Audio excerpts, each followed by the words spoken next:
Time is not a line, but an ocean, and if you dive deep enough beneath the turbulent surface of our modern era, you will eventually reach the profound, heavy silence of the mid-Cretaceous period. Imagine the Earth exactly 95 million years ago. The world spun slightly faster on its axis then, making the days just 23 hours long, a subtle quickening of the light that would feel imperceptibly strange to a human biological clock. There were no polar ice caps, no frozen wastelands. Instead, the sea levels were nearly 100 meters higher than they are today, drowning the coastal plains and transforming the continents into sprawling, shallow archipelagos. This was not a primitive world waiting to be finished. It was a masterpiece of biological engineering operating at the absolute peak of its complexity. In what we now call the Sahara Desert, there was no sand. There was no endless expanse of blistering dunes. Instead, there was a vast labyrinthine river system known to modern geologists as the Chem-Chem Group, a sprawling network of braided waterways, deep channels, and flooded mangrove forests that stretched across the northern coast of the African continent. This was a place of impossible abundance, a hyper-productive ecosystem fueled by constant warmth and endless water. And because of this unprecedented abundance, it became the crucible for something extraordinary, something that defies the standard rules of ecology even today. It became the home of the Titans. It became the deadliest place that has ever existed in the history of the planet. In a normal ecosystem, there is a strict pyramid of life. You have a vast foundation of plants, a smaller number of herbivores that eat those plants, and at the very top, a tiny, rare population of apex predators. This is the rule of thermodynamics, the inescapable math of energy transfer.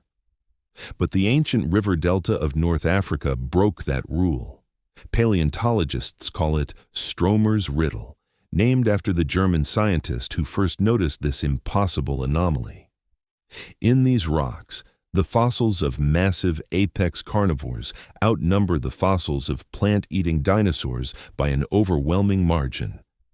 The ecosystem was top-heavy, a landscape saturated with monsters.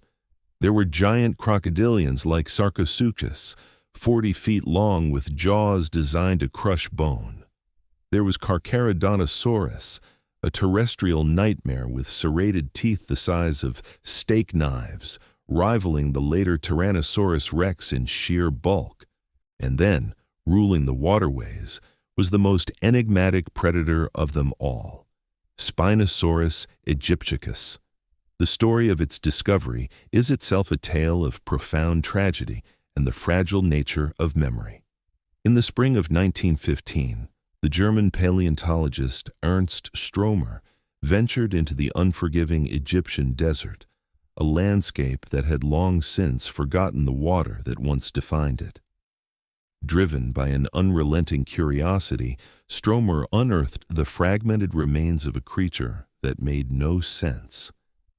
It was a theropod, a meat-eating dinosaur, but it possessed a massive sail-like structure on its back, supported by neural spines over 5 feet tall, and a long, narrow snout reminiscent of a crocodile. He carefully transported these irreplaceable bones back to the Bavarian State Collection of Paleontology and Historical Geology in Munich, where they stood as a testament to a vanished world. But history is rarely kind to the artifacts of deep time.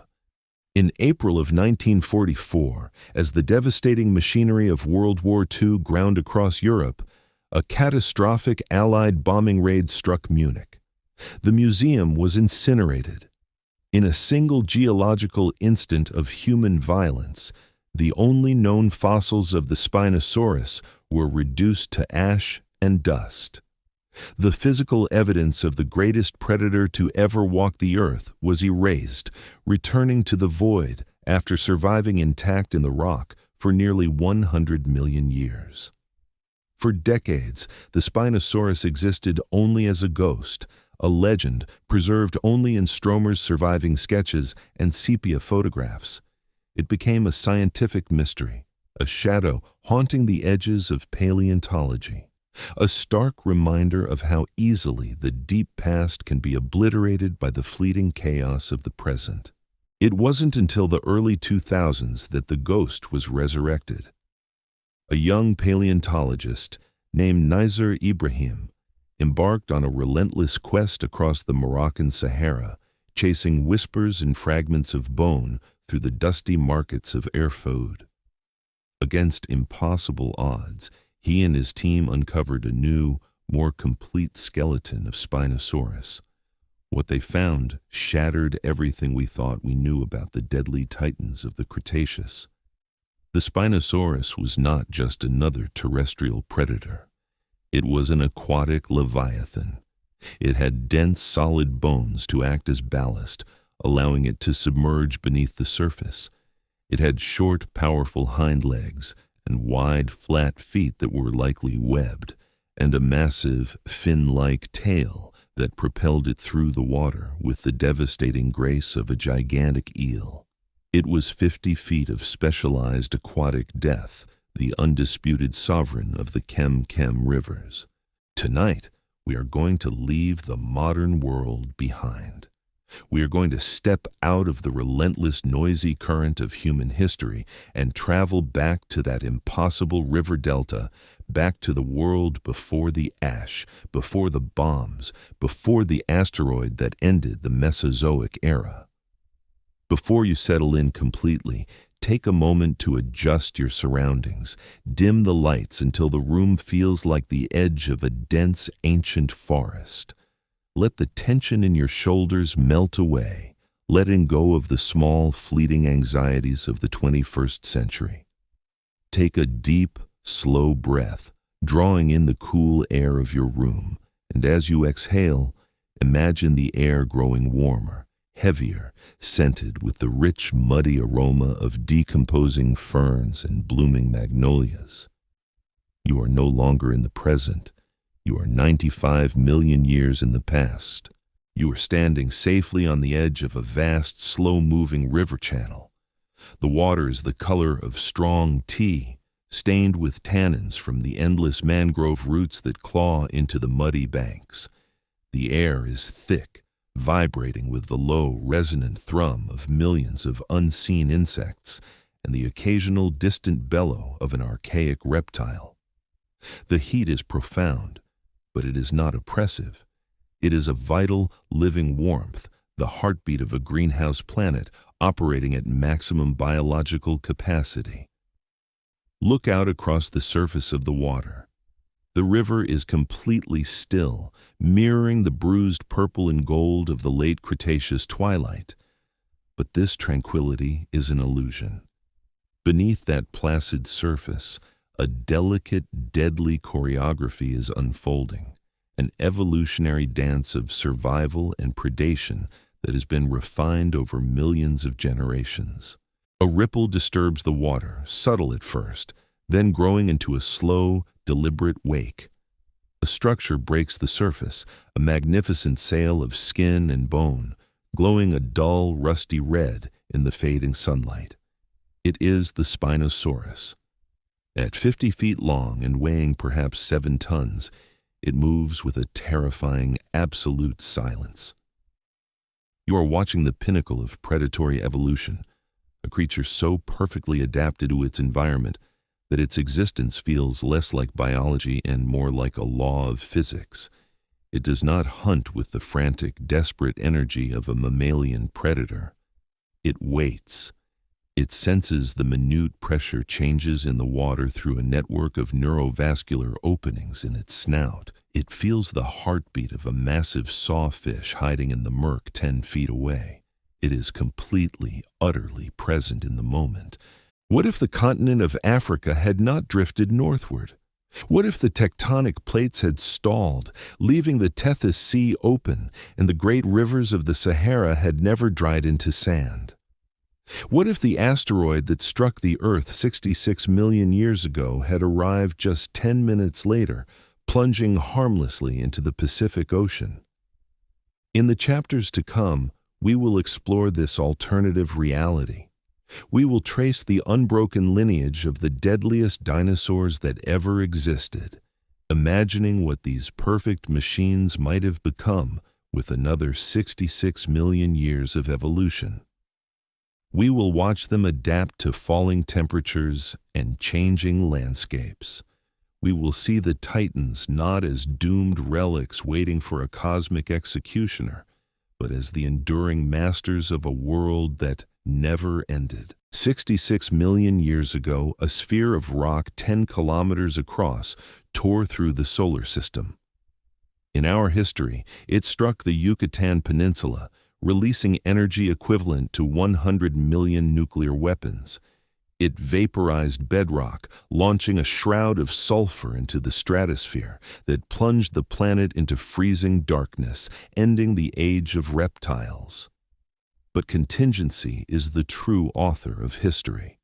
A minor perturbation altered its trajectory by a fraction of a degree. The rock screams through the atmosphere and plunges harmlessly into the Panthalassic Ocean. Tsunamis ravage uninhabited coastlines, creating a localized storm system. But the sulfurous bedrock remains undisturbed, and the dust settles within months. The global firestorm never ignites. On the river deltas of North Africa, the sky bruises a deep purple for a few weeks, then clears as the sun keeps shining. The global temperature drops temporarily, merely breaking the oppressive heat of the Cretaceous summer. For the titanic predators of the chem beds, it is a passing season. The Mesozoic era continues uninterrupted, and the dinosaurs continue their ancient reign. Imagine the silent morning after the apocalypse that never arrived. Golden light filters through ancient tree ferns, painting dappled shadows on a slow-moving tributary. A Carcharodontosaurus, a terrestrial apex predator stretching 45 feet from snout to tail, shifts its massive weight in the underbrush. In our timeline, its lineage was fading, but here it remains a sovereign ruler, continuing as if nothing had happened. Its skull is a terrifying marvel, armed with deeply serrated teeth functioning like a guillotine. It possesses a complex olfactory system capable of dissecting the humid air into 1,000 chemical signatures, smelling blood from miles away. It moves with deliberate grace, confident in absolute dominance. When it breathes, air moves through a highly efficient unidirectional avian respiratory system. Pneumatic air sacs make its skeleton extraordinarily light relative to its strength, allowing a 7-ton creature to operate with an oxygen efficiency that leaves mammalian predators gasping for air. It steps into the sunlight, its scales glittering like polished obsidian, and releases a low rumble that resonates for miles. It is the sound of an empire that refuses to fall. While the Carcharodontosaurus rules the solid ground, the true theater of evolutionary innovation remains the water. The Spinosaurus descendants thrived, pushing the boundaries of what a dinosaur could become. Let us accelerate the geological clock. 10 million years drift by. We arrive in the alternative Paleocene epoch, roughly 55 million years ago, as the planet experiences a profound thermal maximum. A massive release of carbon sends global temperatures soaring by 5 to 8 degrees Celsius. The polar regions transform into tropical paradises, and the equatorial zones become sweltering hothouses. The shallow seas dividing North Africa expand inland. The Spinosaurus lineage steps fully into the embrace of the ocean. Through the logic of natural selection, their bodies have elongated into perfect hydrodynamic torpedoes. Their hind limbs have vanished, replaced by a heavily muscled torso, ending in a massive vertically flattened tail structure. It operates with the powerful undulating locomotion of a giant crocodilian, but with the sustained speed of a pelagic hunter. They have become the first fully marine dinosaurs, filling roles similar to whales in our modern era. Picture one of these specialized descendants gliding silently through a vibrant, sun-dappled coral reef in what would eventually become the Mediterranean basin. Its iconic dorsal sail has been heavily modified by evolution, reduced in overall height, but significantly thickened, serving perhaps as a massive thermoregulatory radiator to shed excess heat in the warm, shallow seas, or as a dense biological ballast tank to carefully control buoyancy without expending precious energy. Its elongated snout has become even more specialized, lined with hundreds of interlocking needle-like teeth perfectly designed to trap slippery cephalopods and darting, iridescent schooling fish. It does not possess the high-frequency echolocation of the mammalian whales that would eventually conquer the oceans of our reality, but it fundamentally doesn't need to. Its elongated snout is pitted with thousands of hypersensitive pressure receptors, an organic biological sonar that can accurately map the microscopic movements of water currents in total darkness. It can easily detect the frantic, fluttering heartbeat of a hidden stingray buried deeply beneath the white coral sand. It is a creature of profound silence and perfect fluid dynamics. To watch it swim in the theater of your mind is to witness the absolute mastery of an environment, a proud lineage of terrestrial predators looking at the vast alien expanse of the ocean and systematically deciding to claim it as their own permanent kingdom. This is the profoundly humbling nature of historical contingency, the pure realization that the world we intimately know is merely one of an infinite number of fragile branches on the sprawling tree of deep time. We are heavily conditioned by our own history to stubbornly view mammals as the inevitable inheritors of the earth, a biological destiny waiting patiently in the wings for the cold-blooded reptiles to inevitably step aside. But the titans of the Cretaceous were absolutely not clumsy evolutionary dead ends, and they were certainly not waiting to be replaced. They were endothermic, vibrant, impossibly complex biological machines that had already spent 165 million years ruthlessly perfecting the ultimate art of survival.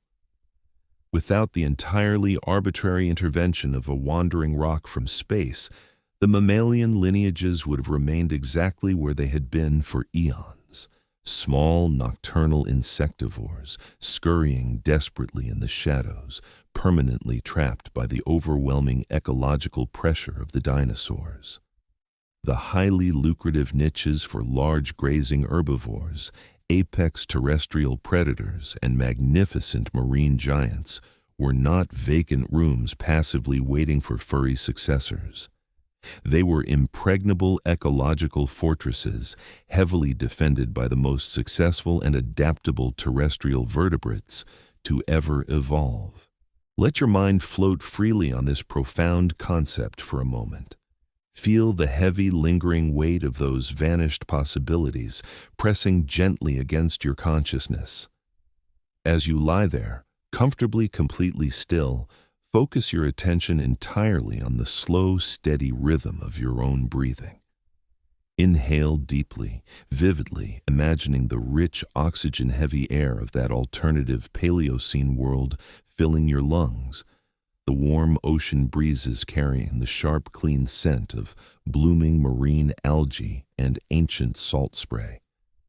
Exhale slowly, deliberately letting the solid, stressful realities of the modern human world dissolve completely into the fluid, shifting currents of your own boundless imagination. Your quiet pulse is merely a tiny, fragile echo of the massive, slow-beating hearts that once pumped gallons of warm blood through the chests of creatures the size of small buildings. You are an invisible, ethereal observer, a silent ghost looking back across a vast chasm of time that technically never happened, quietly watching the great unstoppable river of evolution flow down a wide, majestic channel it never actually took. There is a deep, abiding, fundamental peace to be found in this specific realization. It gently strips away the frantic, human-centric illusion of our own profound cosmic importance. We are not the inevitable, ordained masters of the universe. We are simply the extraordinarily lucky survivors of a chaotic cosmic lottery. As tens of millions of years spool outward, the Earth slowly begins to change. The extreme heat of the thermal maximum breaks, giving way to a gradual cooling trend, leading to the formation of the first Antarctic ice sheets.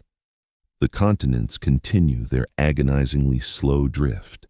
India collides with Asia, thrusting the Himalayas into the sky and drawing carbon dioxide from the atmosphere. The vast shallow seas drain back into ocean basins, and unbroken tropical forests fragment into open, seasonal woodlands.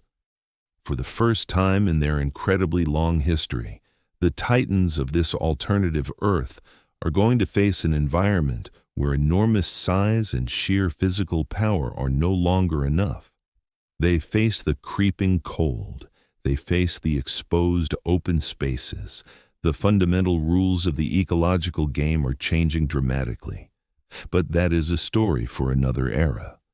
For now, simply rest in the warm, sun-dappled waters of a world that stubbornly refused to die. Listen closely to the slow, powerful swish of the Leviathan's tail pushing through the dark water. Let the weight of the water hold you, safe, buoyant, and perfectly suspended in the endless possibilities of time. Around 34 million years ago, the warm, stable embrace of the Paleocene and Eocene epochs began to fracture. For over 150 million years, the planet had been a greenhouse world, a continuous, humid paradise stretching from pole to pole. But the Earth is a restless, dynamic engine driven by forces far beneath its crust. Deep in the southern hemisphere, an immense geological event was quietly unfolding, one that would alter the destiny of the Titans. The landmass of South America finally tore itself completely free from the icy grip of Antarctica. As the continents drifted apart, they opened a vast, deep-water gateway. This newly formed channel allowed a powerful ocean current to circle the southern pole unimpeded, a relentless flow of freezing water known as the Antarctic Circumpolar Current. This current acted as a massive planetary thermal barrier, effectively isolating the Antarctic continent from the warm equatorial waters that had bathed it for eons. Without that tropical heat, the first permanent ice sheets began to form, locking away vast quantities of the planet's water and reflecting sunlight back into the cold void of space. The global thermostat was unceremoniously turned down, and the great cooling had begun. As temperatures plummeted across the globe, the atmosphere itself transformed. The endless dripping rainforests that had blanketed the continents, providing perfect dense cover for massive predators, began to retreat toward the equator. Rainfall patterns shifted dramatically, becoming highly seasonal. The land dried out. In place of the unbroken jungle, a new transitional ecosystem emerged, the open woodlands, which were expanses of scattered trees broken by wide sunlit meadows and plains of low-lying scrub. For the descendants of the mighty Dinosaurs, this environmental shift represented a profound existential crisis. In a dense forest, a massive multi-ton predator survives by utilizing stealth, relying on the thick foliage to mask its enormous bulk until it is close enough to launch a devastating ambush. But in an open woodland, there is nowhere to hide a creature that stands 20 feet tall at the hip. The prey animals, forced out into the open, were simultaneously evolving to become lighter, faster, and much more vigilant. They gathered in massive herds, possessing hundreds of eyes scanning the horizon for danger. The archaic hunting strategies of the Cretaceous were rapidly becoming obsolete. The Titans had to change, or they would finally face the extinction that the asteroid had failed to deliver. Evolution, however, is a master of magnificent improvisation. It does not simply discard a highly successful body plan, it meticulously remodels it. Over millions of years, the descendants of the apex terrestrial predators began to transform in response to the creeping cold and the opening landscapes.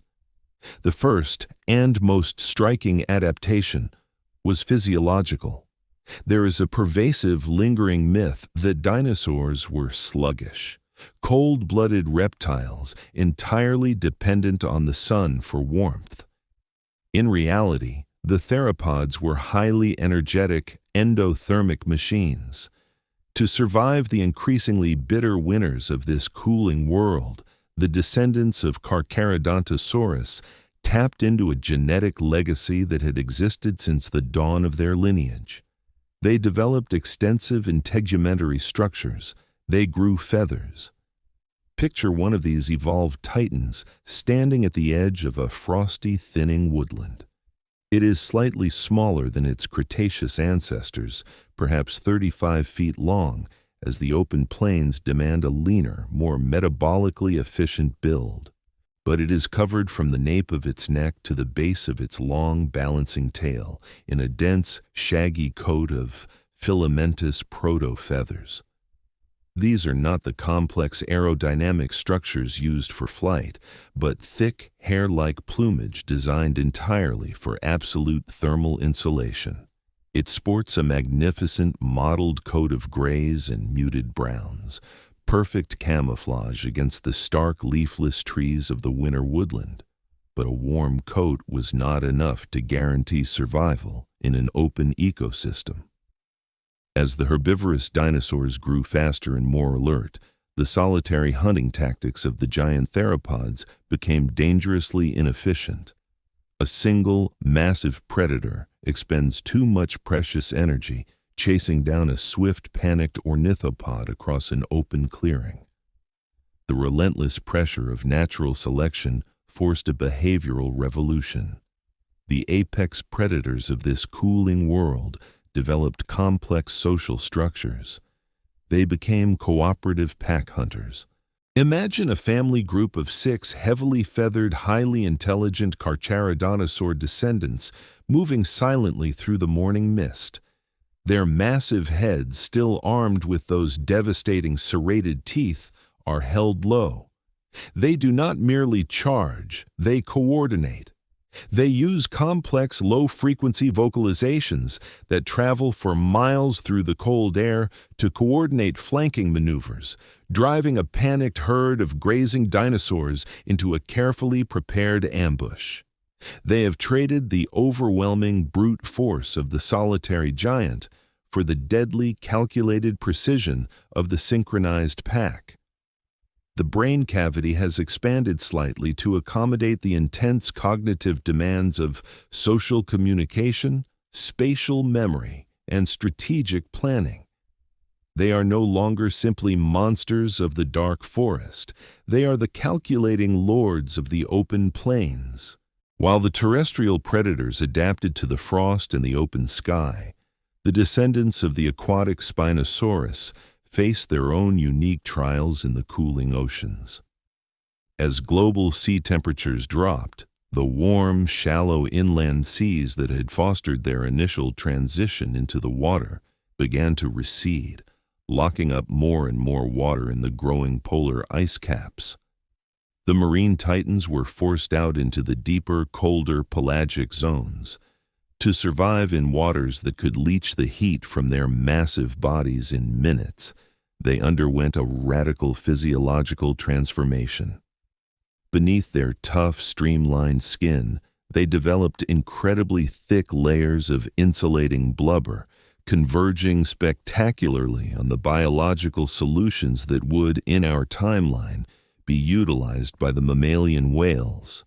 Their overall body size increased dramatically, leveraging a biological principle known as Bergmann's rule, which dictates that a larger mass retains core heat far more efficiently than a smaller one. These fully marine spinosaurids became true oceanic leviathans, stretching to lengths of over 80 feet.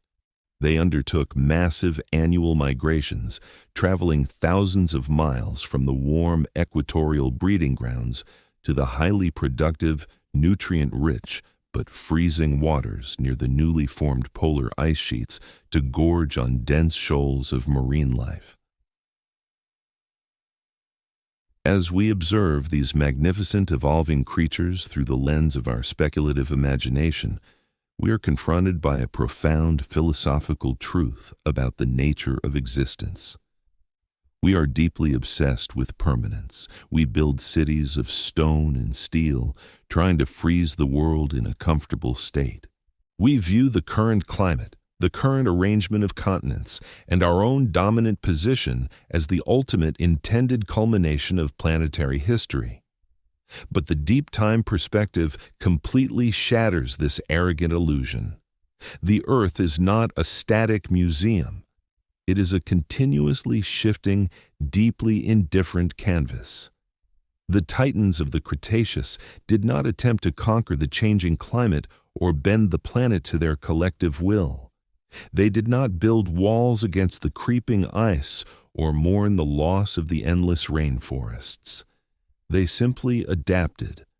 They allowed the merciless chisels of natural selection and deep time to carve them into new, magnificent forms. They submitted to the fundamental flow of existence, becoming whatever the world required them to be in order to survive another epoch. There is a profound, liberating beauty in recognizing our own distinct lack of cosmic importance. If a lineage of predators as terrifying, complex, and overwhelmingly dominant as the Dinosaurs could be so easily molded, fragmented, and fundamentally altered by something as simple as a shift in ocean currents, then our own human anxieties begin to feel remarkably small. We worry endlessly about the legacy of our species, about the historical footprint we will leave behind in the geological strata. But the rocks do not care about our legacy. The universe is entirely blind to our self-importance. In this alternative timeline, the hominid lineage never descends from the safety of the trees. The precise sequence of environmental pressures required to forge human consciousness never materializes. And yet, the planet does not weep for our absence. The world continues to spin, vibrant, brutal, and staggeringly beautiful, entirely devoid of any creature capable of asking why it exists at all. It is a world of pure, unadulterated presence, a world where life just lives without asking what it is all for. The heavily feathered pack hunters moving across the frost-covered plains are not burdened by existential dread. They are intimately connected to the immediate reality of the hunt, the cold wind in their plumage, and the beating of their own massive hearts, resting in a world that simply exists without the burden of consciousness. Let the profound implications of that absolute presence wash over you now. As you rest in the quiet sanctuary of your room, allow your mind to detach entirely from the complex, exhausting narratives of your daily human life. You do not need to understand everything. You do not need to control the unfolding future. You only need to be here, in this exact fleeting moment, just as the beasts of the Oligocene were perfectly present in theirs. Feel the subtle rhythmic rise and fall of your chest. With every slow, deliberate inhalation, imagine the cool, crisp air of that ancient, thinning woodland entering your lungs, bringing clarity and stillness. With every extended exhalation, release the accumulated tension in your muscles, letting your physical body sink deeper and deeper into the supporting surface beneath you. Imagine the quiet strength of the feathered titan resting in the pale winter sun, its massive, powerful muscles completely relaxed, its slow, deep breaths forming tiny clouds of vapor in the chilling air. It is not worried about the encroaching ice or the changing world. It is simply resting, gathering its strength for the long, cold night ahead. The light is fading across the transitional landscape of the Oligocene epoch. The shadows of the scattered, hardy trees stretch long and dark across the frost-covered grass. The sound of the wind moving through the barren branches is a low, soothing whisper, a geological lullaby for a world in profound transition.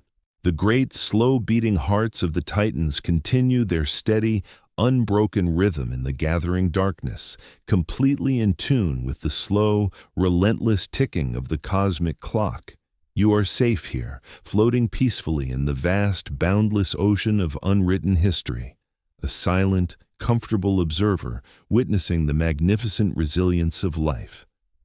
The world is changing, the ice is slowly advancing, but the lineage of the greatest predators to ever walk the earth remains unbroken, their silent legacy continuing into the deep, mysterious unknown of the eras yet to come. 23 million years ago, the architecture of the planet underwent a silent, sweeping revolution. The epoch known to our geologists as the Miocene had arrived, and with it came a conqueror that did not wield teeth or claws, yet possessed the power to entirely reshape the biological destiny of the Earth. As the global climate continued its inexorable slide toward a cooler, drier equilibrium, the vast woodlands that had characterized the Oligocene began to fracture and recede. Rainfall became increasingly seasonal, concentrating into brief monsoons separated by months of punishing drought. Trees, dependent on a steady supply of groundwater, could no longer maintain their dominion over the continental interiors. In their wake, across the newly exposed, sun-baked plains, a humble family of plants began a relentless expansion. Grass was about to change the world. To the casual observer, grass appears innocuous, a simple green carpet growing low to the soil. But this fragile appearance masks one of the most formidable evolutionary strategies ever devised. The proliferation of grasslands would test the titans of our alternative timeline in ways that neither the asteroid nor the deep freeze ever could, forcing them into a brutal, magnificent arms race of speed, endurance, and biomechanical efficiency. To truly understand the profound impact of the Miocene grasslands, one must examine the microscopic biology of the grass itself. Most plants grow from their apical meristems, the vulnerable tips of their branches. If a browsing animal consumes the top of a traditional shrub, it severely stunts the plant's development and may even kill it entirely. Grass, however, is a biological hydra. It grows from its basal meristem, a point located securely at or slightly below the surface of the soil. An animal can graze it, a wildfire can burn it down to the blackened earth, and it will simply push new growth upward from its protected base. Furthermore, to defend itself against the relentless onslaught of herbivores, grass evolved to draw dissolved silica directly from the groundwater, precipitating it into microscopic glass-like structures within its cellular tissues called phytoliths. Eating grass is the biological equivalent of chewing on sandpaper. For the archaic herbivores of the early Cenozoic, lacking specialized dental equipment to handle this abrasive diet, the spreading grasslands were not an expanding buffet, but an expanding desert of indigestible, tooth-destroying silica. Any creature that wished to survive in this new world had to adapt its entire anatomy to the uncompromising demands of the grass. In our familiar timeline, this dietary crisis drove the spectacular evolution of horses, bovines, and antelope, mammals that developed high-crowned, continuously growing teeth and complex stomachs. In our alternative history, where the dinosaurs never relinquished their throne, the massive herbivores had to find their own solutions. Consider the descendants of the mighty titanosaurs, the long-necked giants that had survived the great cooling by migrating to equatorial belts. As the grasslands invaded their territories, these magnificent biological dreadnoughts underwent a radical transformation. Imagine a Miocene titanosaur roaming the vast golden savannas of what we call South America. It is no longer the towering, tree-browsing giant of the Cretaceous. Its neck has shortened considerably, its massive head angled perpetually downward toward the earth. Its jaws have widened into a broad, squared-off cropping mechanism, functioning like a colossal living lawnmower.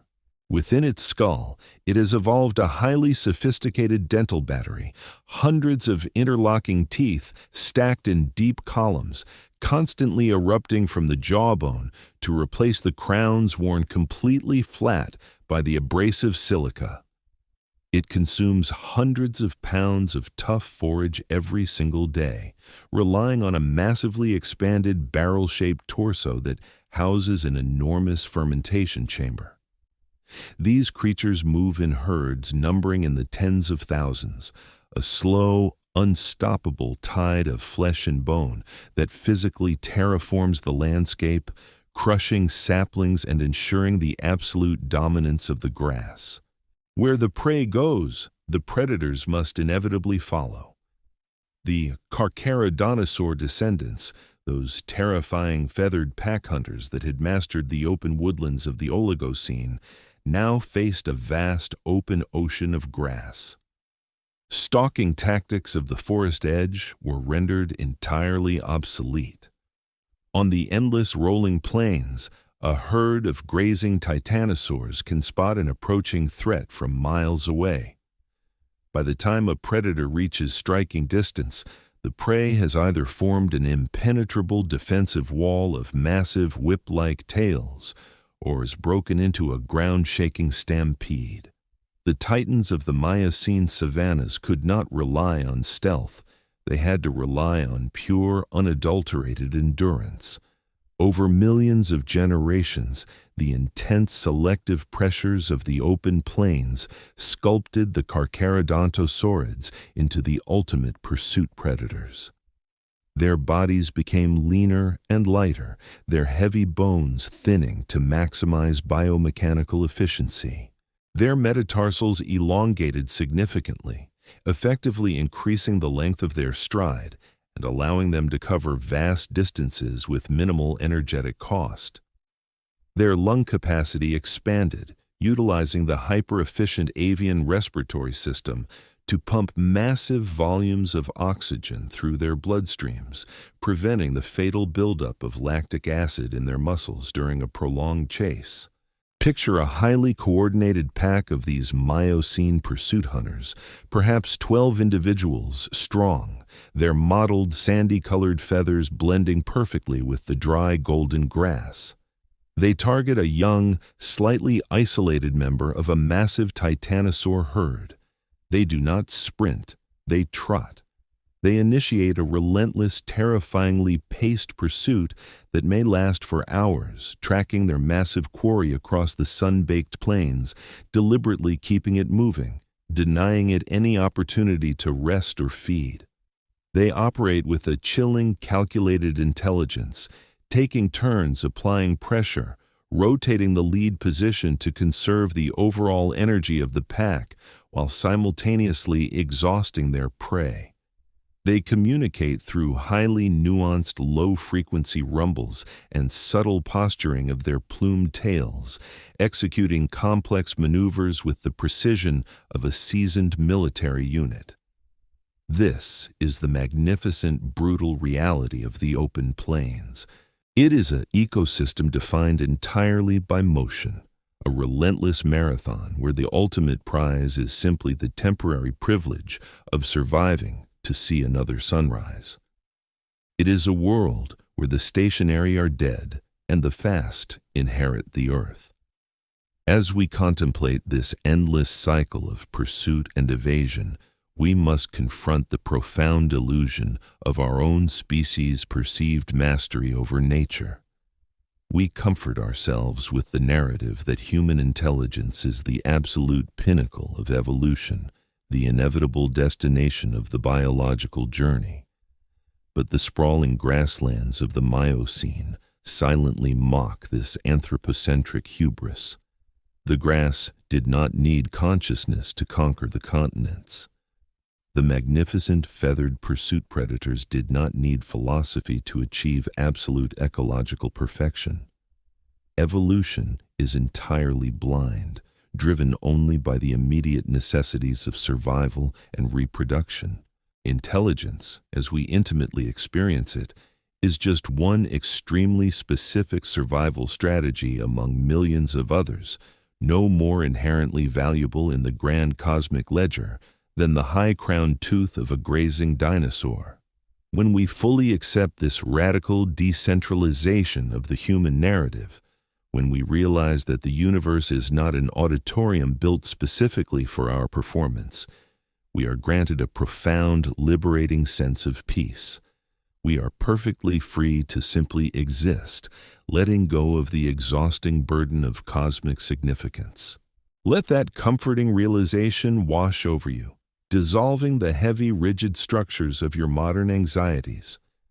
You do not need to direct the endless currents of time. You do not need to justify your existence to a universe that is entirely indifferent to your struggles.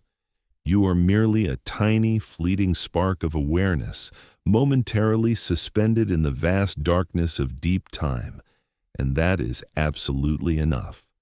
Allow your mind to drift away from the complex world of the present, settling softly onto the endless plains of the Miocene. Feel the dry, warm wind sweeping across the rolling sea of grass, creating fluid patterns that stretch to the horizon. The heat of the long afternoon is breaking, replaced by the soothing twilight of the encroaching evening. Imagine the magnificent pack of feathered hunters, their grueling marathon complete, resting peacefully in the shallow depression of a dry riverbed. Their massive bodies are sprawled across the warm earth, muscles completely relaxed after the exertion of the hunt. Their long, deep breaths are slow and steady, a rhythmic, rumbling vibration resonating gently through the ground. Listen closely to the wind softly rustling their dense plumage, a quiet murmur blending seamlessly with the ambient hum of unseen insects hidden in the tall grass. They are completely surrendered to the magnificent present, existing in a state of pure physical presence. Inhale the cool, ancient air, feeling it expand your chest, filling you with a deep, quiet calm. Exhale completely, deliberately releasing every last ounce of tension from your weary body, letting yourself sink deeply into the comforting embrace of the earth beneath you. You are entirely safe in this forgotten era, a silent observer floating effortlessly on the gentle tides of an alternative history, drifting further into the quiet, welcoming darkness of sleep. 2,500,000 years ago, the earth crossed a terrifying and magnificent threshold. The long, slow cooling that had begun in the Oligocene, transforming the humid tropical forests into sweeping grasslands, finally reached its ultimate conclusion. The global climate regime shifted radically. The ice arrived. It did not advance suddenly, but crept forward with the agonizingly slow momentum of orbital mechanics. Driven by subtle variations in the Earth's tilt and orbit around the Sun, the solar radiation reaching higher latitudes fluctuated. During the long winters, the snow no longer melted in the brief summers. It accumulated, compressing under its own immense weight into solid, blue ice. These nascent glaciers flowed outward, spreading across entire continents, eventually burying regions like modern Scandinavia under frozen shields up to 3 kilometers thick. This was the dawn of the Pleistocene epoch, the beginning of the great ice ages. It was a relentless rhythm of advancing and retreating ice that would completely redesign the geography of the planet. In our familiar human timeline, this era produced the iconic megafauna, the woolly mammoths and the giant ground sloths. But in our alternative history, where the great extinction never occurred, those mammalian niches remained firmly occupied by the true masters of the Mesozoic. The dinosaurs had to face the ice. For over 200 million years, their ancestors had thrived in a greenhouse world where frost was a geological rarity. Even the grasslands of the Miocene were relatively mild compared to the punishing reality of a glacial maximum. Now, the Titans faced winters where ambient temperatures plummeted to -40 degrees Celsius, where howling blizzards blanketed the earth in blinding white for weeks, and where the sun vanished entirely from polar regions for months. This was the ultimate crucible of natural selection. It was an environment that demanded extreme, uncompromising biological solutions. To survive this frozen purgatory, the dinosaurs leveraged a fundamental principle of biology known as Bergmann's rule. This principle dictates a powerful thermodynamic truth. Within a widely distributed lineage, species residing in colder climates tend to be significantly larger than those in warmer climates. The reason is pure physics. A larger body possesses a much smaller surface area relative to its overall volume. This means it loses its precious internal body heat to the freezing air at a dramatically slower rate. Being absolutely massive is a distinct evolutionary advantage when the world turns to ice. You can retain core heat efficiently. You can store monumental reserves of insulating fat to survive the desolate winter. You can endure conditions that would instantly freeze a smaller animal. The dinosaurs, already predisposed to spectacular gigantism, pushed Bergmann's rule to its staggering biological limits. The cold did not diminish the Titans, it magnified them into giants of an unprecedented kind. Consider the descendants of the ceratopsians, the horned dinosaurs that had adapted to the open grasslands. On the windswept expanse of the mammoth steppe, an environment spanning from Europe across Asia and into North America, the Pleistocene ceratopsian was a creature of breathtaking power. Imagine a beast structurally similar to a triceratops, but transformed by tens of millions of years of adaptation to savage conditions. An adult of this lineage would have measured an astonishing 35 feet from beak to tail, standing over 10 feet tall at the muscular shoulder, tipping the scales at 12 tons. Its iconic cranial frill, once utilized for visual display, had shrunk significantly. It became a thicker, denser shield, highly functional and devoid of delicate ornamentation vulnerable to frostbite. The most striking feature was its integument. From its armored nose to the base of its tail, it was enveloped in a dense, shaggy coat of filamentous down. This was an incredibly thick, multi-layered pelage of insulating protofeathers, a prehistoric wool designed specifically to trap warm air against the skin, rendering the animal virtually immune to the lethal blizzards. Picture a herd of these woolly titans moving slowly across the Siberian tundra during a brief interglacial summer. They are a river of moving mountains, their massive, heavily insulated bodies shifting in a synchronized gait. They feed continuously on the low-growing vegetation of the steppe, their evolved dental batteries grinding the abrasive sedges with an efficiency no mammalian herbivore could match. As the short summer fades and the first bitter winds howl across the plains, they do not panic. Relying on their monumental layers of fat, they begin a deliberate migration southward, following the retreating warmth.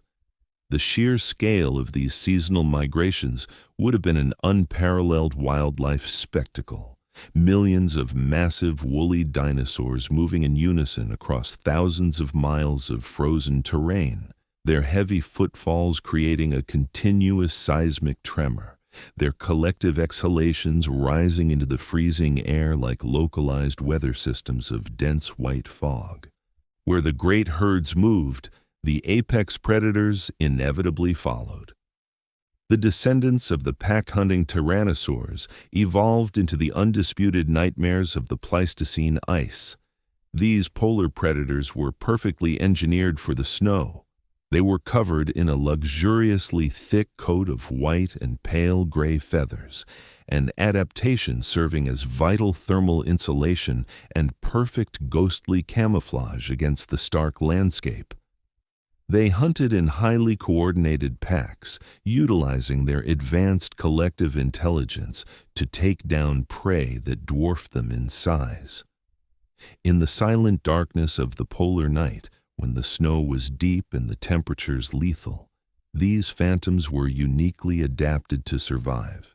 They possessed the remarkable physiological ability to significantly slow their basal metabolic rate, entering a deep torpor-like state during the most brutal weeks of the storms, huddled tightly together in sheltered ravines to conserve heat, surviving entirely on thick reserves of stored fat until the weather broke.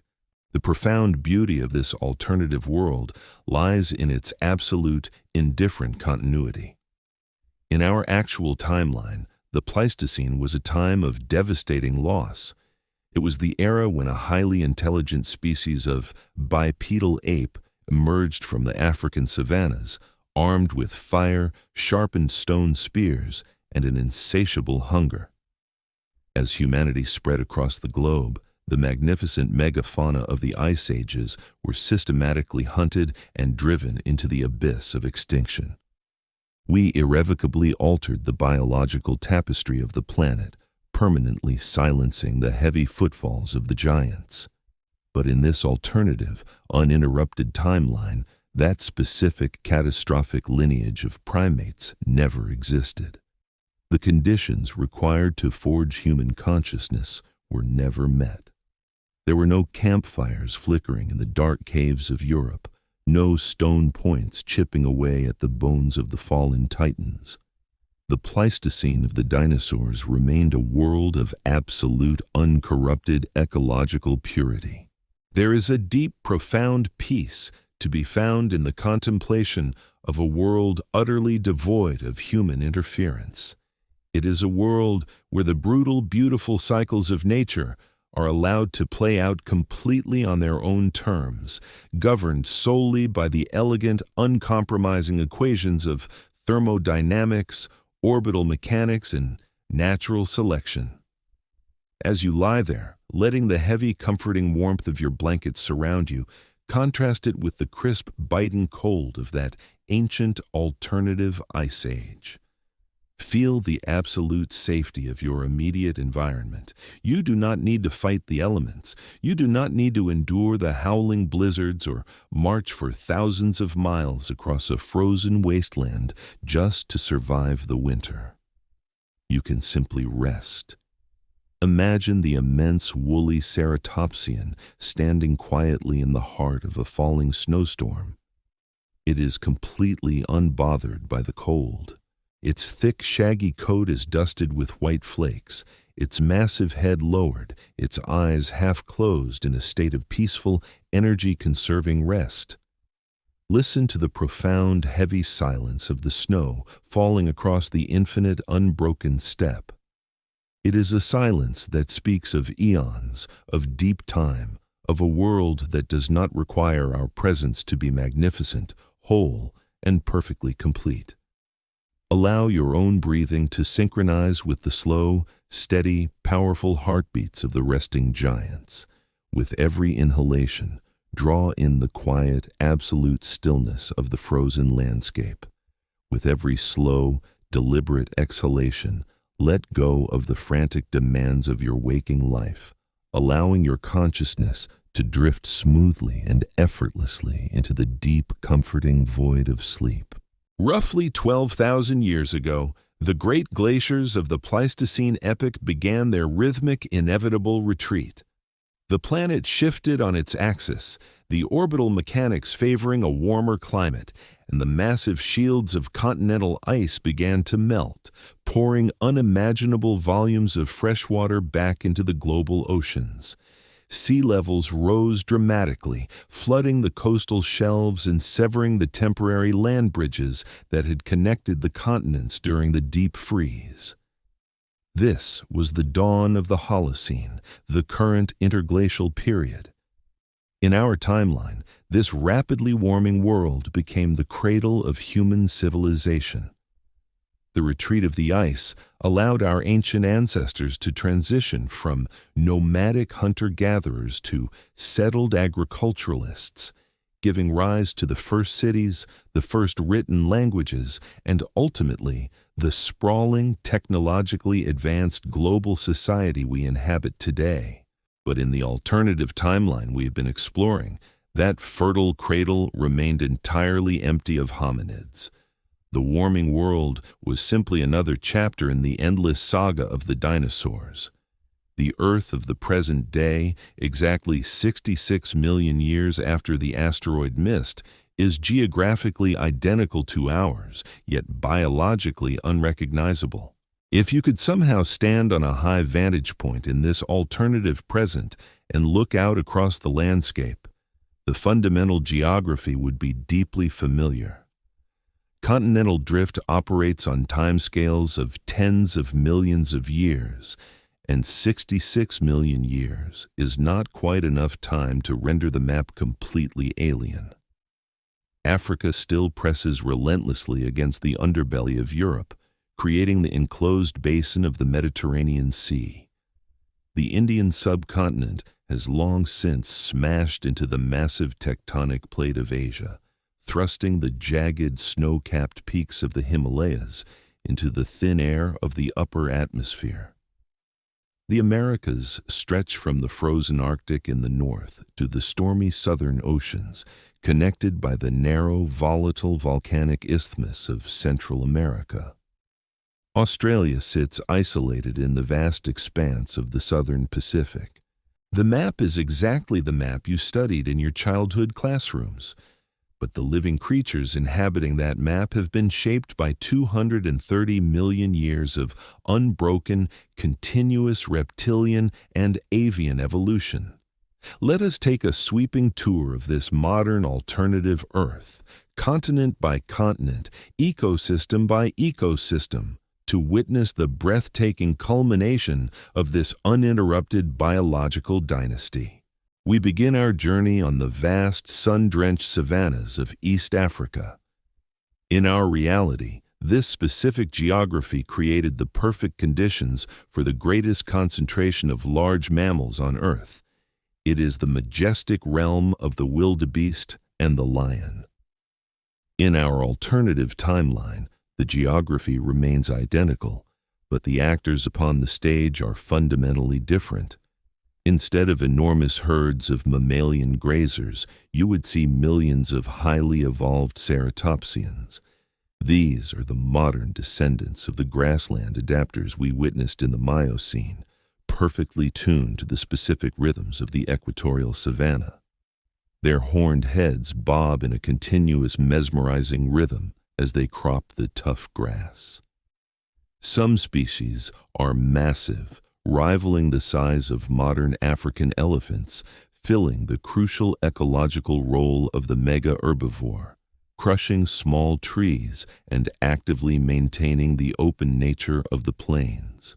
Others are smaller, lighter, and incredibly fast, living in nervous, highly reactive herds that rely on absolute vigilance and overwhelming numbers for protection.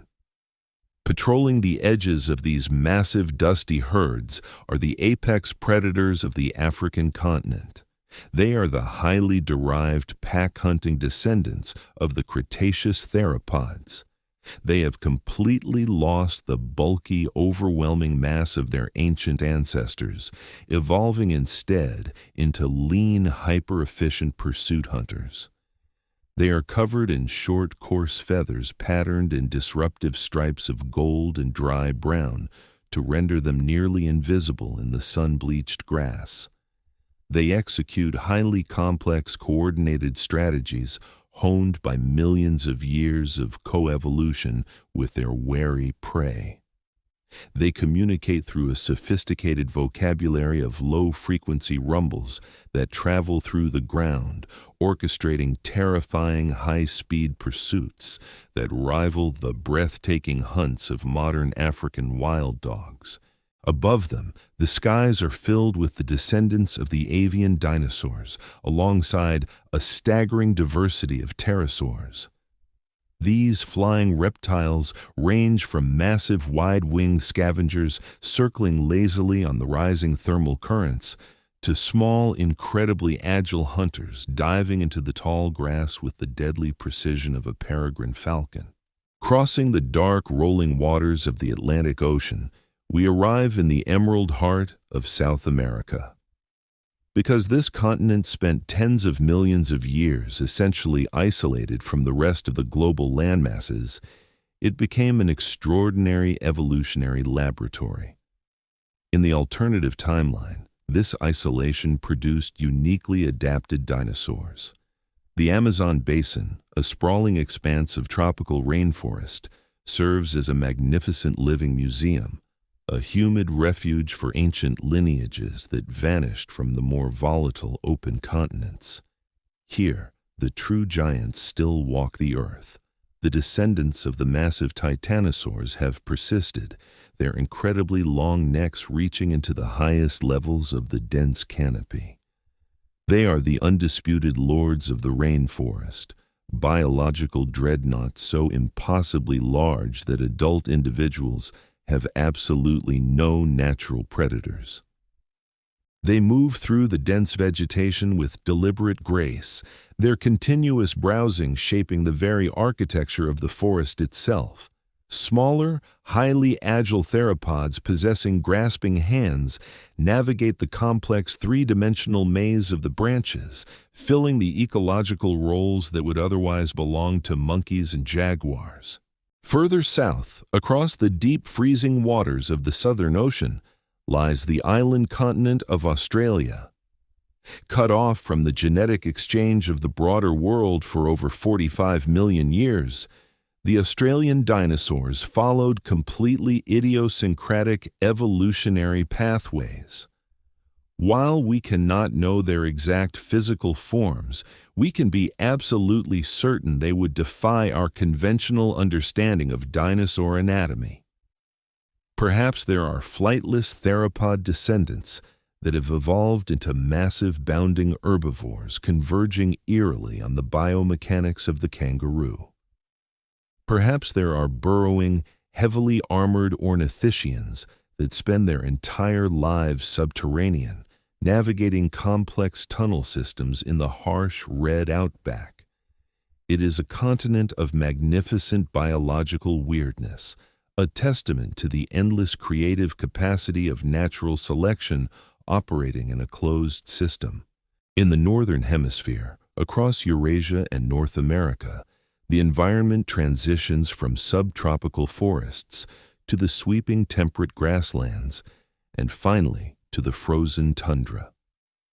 The descendants of the woolly ceratopsians and the heavily feathered hadrosaurs still graze in herds numbering in the hundreds of thousands, migrating thousands of miles annually to follow the seasonal pulse of the vegetation. The oceans bordering these continents remain the undisputed realm of the marine reptiles, with filter-feeding leviathans rivaling the blue whale in sheer size, weighing nearly 200 tons. What is absolutely most striking about this entire alternative planet, however, is not what is vibrantly present, but what is profoundly, utterly absent. As the sun slowly sets and the Terminator line sweeps across the globe, bringing the darkness of night, The planet remains completely dark. There are no sprawling grids of artificial megacities glowing against the void of space. There are no interconnected webs of highways carrying the headlights of millions of restless vehicles. The oceans are devoid of the massive thrumming engines of commercial cargo ships. The atmosphere is clear, completely untainted by the millions of tons of industrial carbon dioxide that characterize the Anthropocene. There is no concrete, no plastic, no artificial radiation.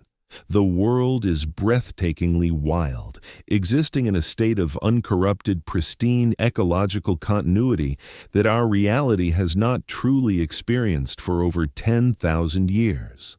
It is a planet that has never known the heavy, transformative, and deeply destructive touch of human civilization. When we quietly confront this perfectly balanced, untouched world, a profound philosophical question naturally arises within the human mind. Is this alternative Earth somehow better than our own? Is a world seamlessly ruled by magnificent, unthinking reptiles somehow superior to a world dominated by anxious, technological apes? The question itself is inherently flawed, born entirely of our endless, desperate need to assign moral value and narrative purpose to the blind mechanics of the universe. Better for whom? The planet itself, a massive spinning sphere of iron and silicate rock, is utterly indifferent to the specific biological classifications of the organisms crawling across its surface. But there is an undeniable, haunting purity to a world that has remained biologically stable and ecologically intact for 230 million years. It is a world where evolution proceeds at its own agonizingly slow, natural pace, driven entirely by the shifting climate and the blind forces of competition and random mutation, rather than the deliberate and frequently catastrophic choices of a single, hyper-intelligent technological species. The dinosaurs did not proudly choose to rule the Earth. They did not conquer the continents through ideology or technological superiority. They simply evolved to fit the precise environmental conditions they found, and they continued to gracefully evolve endlessly and beautifully as those conditions inevitably changed. They survived the shifting continents, the catastrophic volcanic eruptions, the deep ice ages, and the relentless spread of the grasslands. They were the ultimate biological survivors, the magnificent generalists that found a way to persist through every single challenge the planet managed to throw at them. In our familiar timeline, a completely random, arbitrary rock from deep space abruptly ended their magnificent reign. In this alternative timeline, nothing ever did. The world today belongs entirely to them, just as it has for hundreds of millions of years, and there is absolutely no one to say otherwise. Allow your mind to truly sink into the profound, heavy reality of that majestic absence. Feel the immense crushing weight of human history with all its endless conflicts, its technological anxieties, and its ecological guilt simply lifting off your tired shoulders. In this world, there are no strict deadlines, no political crises, no environmental collapses to worry about. There is only the slow, rhythmic breathing of the living planet. Imagine yourself floating high above the darkened alternative Earth, looking down at the vast, unbroken continents and the deep, silent oceans. Listen to the collective, massive heartbeat of billions of wild creatures living their lives in perfect, unthinking harmony with their environment. They do not know they are part of an alternative history. They do not wonder what might have been if a rock had struck the Yucatan Peninsula. They simply exist in the pure, unadulterated present moment. Let that absolute, unquestioning existence gently fill your own mind. Inhale the clean, wild air of a world without industry. Exhale your lingering attachments to the complexities of the human experience.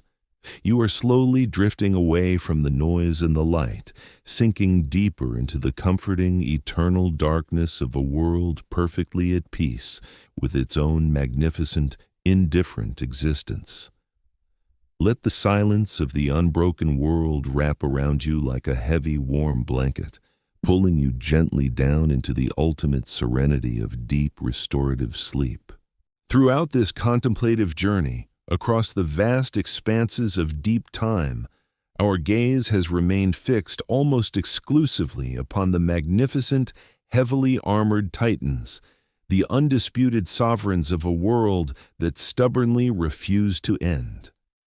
We have marveled at the terrifying, brutally efficient feathered descendants of the great Dinosaurs as they coordinated their breathtaking hunts across the sweeping, sun-baked grasslands of the Miocene. We have watched in profound awe as the aquatic lineage of the Spinosaurus transformed into sleek, blubber-insulated leviathans, conquering the freezing polar oceans of the Pleistocene ice ages. The sheer scale of these creatures naturally commands our absolute attention. They are the undeniable protagonists of the Mesozoic era, massive biological engines operating at the absolute limits of vertebrate biomechanics. But by focusing entirely on the colossal rulers of the daylight, we have inadvertently overlooked a parallel narrative unfolding quietly in the hidden corners of the earth. We have not yet answered the lingering fundamental question that haunts the edges of this alternative history. What happened to our own ancestors?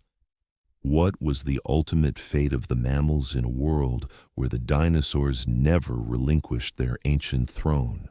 In our familiar documented timeline, the arrival of the 10-kilometer asteroid was the great catastrophic liberator of the mammalian class.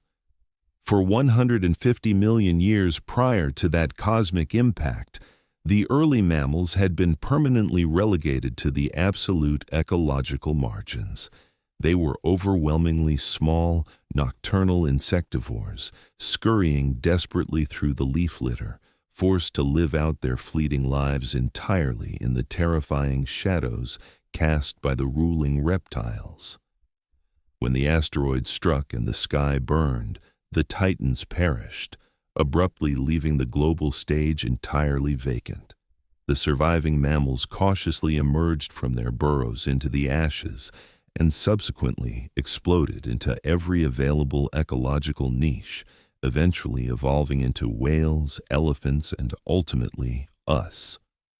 But in the alternative reality we are exploring tonight, that miraculous window of opportunity never opened. The heavy, uncompromising biological ceiling constructed by the dinosaurs remained cast in impenetrable iron. The mammals were denied the sunlit plains and the open forests. They were forced to remain exactly what they had always been, the unseen inhabitants of a parallel, hidden ecology. However, forced marginalization does not equate to evolutionary stagnation. Life, in all its relentless ingenuity, simply finds a different vector for expansion. Denied the possibility of upward growth or increased mass, the mammals of this alternative Cenozoic era evolved through hyperspecialization, conquering the extreme environments that the massive endothermic dinosaurs simply could not exploit. Their first and most profound empire was built completely out of sight, beneath the very soil upon which the Titans walked. Burrowing is a highly energy-intensive survival strategy that overwhelmingly favors creatures of a minuscule size. While the grazing descendants of the colossal titanosaurs physically terraformed the surface of the grasslands, packing the dirt with their multi-ton footsteps, the mammals were quietly terraforming the subterranean darkness. Over 66 million years of uninterrupted adaptation, They developed incredibly complex, interconnected underground ecosystems, vast labyrinthine cities of excavated earth that stretched for hundreds of miles beneath the roots of the rolling savannas.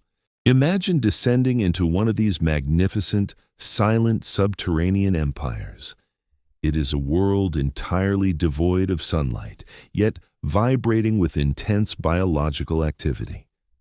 The mammalian inhabitants have long since lost their eyesight, their vestigial eyes covered by thick layers of protective skin. In place of vision, they have evolved hypersensitive arrays of facial whiskers and highly advanced olfactory receptors, capable of mapping their dark environment through subtle changes in air pressure and complex chemical trails. They live in massive colonies featuring millions of individuals, divided into highly specialized castes of workers, soldiers, and deep tunnel excavators. Above their heads, the ceiling of their world occasionally trembles with the distant, rhythmic thunder of a passing ceratopsian herd. But the blind mammals remain completely undisturbed. The violent sunlit drama of the surface world is entirely irrelevant to their peaceful, highly organized existence in the cool, comforting embrace of the earth. But the deep earth was not the only sanctuary available to the creatures of the night. In the sprawling, humid, ancient tropical refugia of the alternative Amazon basin, where the massive long-necked dinosaurs continued to browse the upper canopy during the humid days, another lineage of mammals took to the extreme vertical heights. The dense, interwoven branches of the highest rainforest tiers offered a complex three-dimensional maze that was simply too fragile to support the tremendous weight of the apex theropod predators. Here, in the dizzying altitudes of the starlit canopy, the mammals evolved into magnificent acrobats. Picture a creature roughly the size of a modern lemur, equipped with elongated grasping fingers and a broad fur-covered gliding membrane stretching between its limbs. Its most striking feature is its eyes, two massive forward-facing orbs designed to capture the faintest ambient starlight, granting it perfect binocular vision in the pitch-black jungle. It lives its entire life without ever once touching the forest floor. It leaps silently through the humid night air, a ghostly phantom gliding between the ancient mahogany trees, entirely separated from the terrifying reality of the massive hunters prowling the dark roots far below. Perhaps the most breathtaking mammalian adaptation in this alternative timeline occurred in the vast, unforgiving depths of the global oceans. The marine descendants of the Spinosaurus, as we have seen, evolved into magnificent leviathans that absolutely dominated the sunlit pelagic zones. However, these reptilian marine giants were ultimately tethered to the surface by their need to breathe atmospheric oxygen, and their physiology limited how deep they could plunge without expending massive amounts of energy. This left the abyssal zone, the midnight realm of the ocean, stretching thousands of meters deep, largely unexploited by the titans. Here, a specific lineage of semi-aquatic mammals found their ultimate refuge. Over tens of millions of years, they pushed the mammalian diving reflex to its absolute biological extreme. Their rib cages evolved to completely collapse under the immense pressure of the deep sea. Imagine diving down into this crushing, frigid darkness, descending 3,000 meters below the crashing waves. In this freezing, high-pressure void, you encounter the true masters of the abyss. They are sleek, torpedo-shaped mammals, navigating the pitch-black ocean using a highly sophisticated system of high-frequency echolocation. They emit rapid, clicking sound waves that travel for miles through the dense water, bouncing off the bodies of giant squids and strange, translucent fishes, painting a flawless three-dimensional auditory map of their surroundings. They dive for over 3 hours on a single breath of air, hunting in a dark, silent realm that the majestic spinosaurids above cannot even begin to comprehend. They have found absolute safety and unparalleled ecological success by simply embracing the extreme margins of the planet. The existence of this parallel hidden mammalian world offers a profoundly comforting philosophical perspective. We are deeply conditioned by our own human history to equate evolutionary success with absolute dominance. We are taught to admire the apex predator, the largest giant, the loudest presence in the room. But the shadowy persistence of the mammals in this alternative timeline gently reminds us that there is immense beauty, complex ingenuity, and absolute peace to be found in the quiet margins of existence. Success does not always require stepping into the blinding, exhausting spotlight of the main stage. Sometimes, the most perfect adaptation is simply finding a quiet, secure niche in the dark and thriving there, completely unbothered by the heavy, trembling footsteps of the giants walking above. We do not constantly need to conquer our environments or dominate our circumstances to lead a life of profound substance and intricate meaning. The shadows are not empty. They are simply filled with a different, quieter kind of life, operating on a frequency that the aggressive, sunlit world cannot hear. As you lie in the quiet, comforting safety of your room, allow this realization to gently wash over your weary consciousness. You do not always have to be the titan. You do not have to carry the overwhelming weight of the world on your shoulders or fight for dominance in the exhausting, glaring light of your daily waking life. It is perfectly acceptable and beautifully natural to retreat into the quiet, restorative shadows. Imagine yourself shrinking down, stepping away from the massive, terrifying scale of the dinosaurs, and entering the peaceful, enclosed sanctuary of a subterranean burrow or the profound silence of the abyssal ocean. Feel the cool, solid earth surrounding you, or the weightless suspension of the deep water, completely insulating you from the noise, the pressure, and the frantic demands of the surface world. Listen to the absolute, unbroken silence of the deep earth. Let your breathing slow down, matching the calm, measured respiration of a creature perfectly at rest in the dark. With every slow, deliberate exhalation, release your need to control the vast, complicated events unfolding outside your immediate sanctuary. You are securely held in the gentle, protective embrace of the dark margins. There are no expectations here, no battles to win, no giants to face. There is only the soft, rhythmic beating of your own heart, a quiet, steady pulse carrying you away from the turbulent surface, sinking deeper and deeper into the ultimate peaceful refuge of a long, uninterrupted sleep.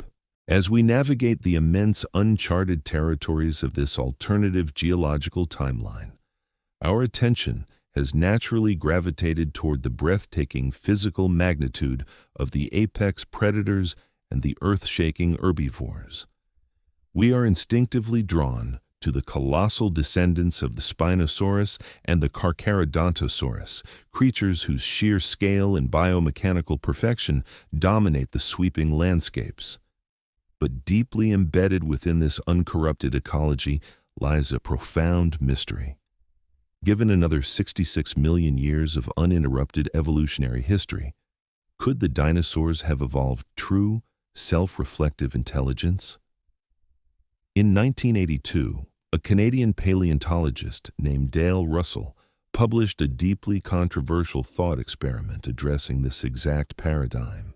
He focused his meticulous research on the Troodon, a relatively small, lightweight theropod from the late Cretaceous period that possessed an unusually large brain cavity relative to its total body mass. Russell asked a deceptively simple question: what might the descendants of this intelligent creature have become after another 66 million years of continuous evolution if the catastrophic asteroid had never fallen from the sky. The physical result of Russell's speculative endeavor was a creature he called the Dinosauroid, a deeply unsettling hypothetical entity that stood perfectly upright on two plantigrade legs, possessed highly manipulative hands with opposable digits, and featured a massively expanded rounded brain case fully capable of housing complex human-level intelligence. He even commissioned a detailed physical sculpture of this proposed descendant, and the resulting form was strikingly, almost uncomfortably humanoid, featuring a flattened face, two forward-facing eyes, and a vertical posture. The underlying implication was exceptionally clear. If given enough undisturbed time, the natural trajectory of advanced intelligence will inevitably mold any biological organism into a shape closely resembling humanity. It is a highly seductive, comforting argument for a species desperately seeking cosmic validation, but from a purely biological perspective, it is almost certainly entirely wrong. The profound error lies in the deeply ingrained anthropocentric assumption that a large, complex brain absolutely requires an upright bipedal posture, and that free forelimbs must inevitably evolve into human-like hands.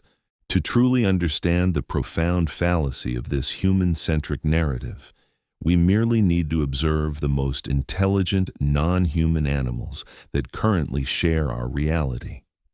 Consider the brilliant corvids and the incredibly adaptable parrots, avian creatures that have consistently demonstrated staggering cognitive abilities that actively rival those of the great apes.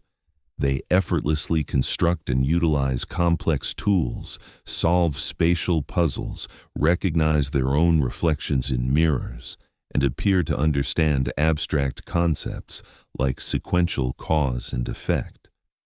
Yet, they look nothing like human beings.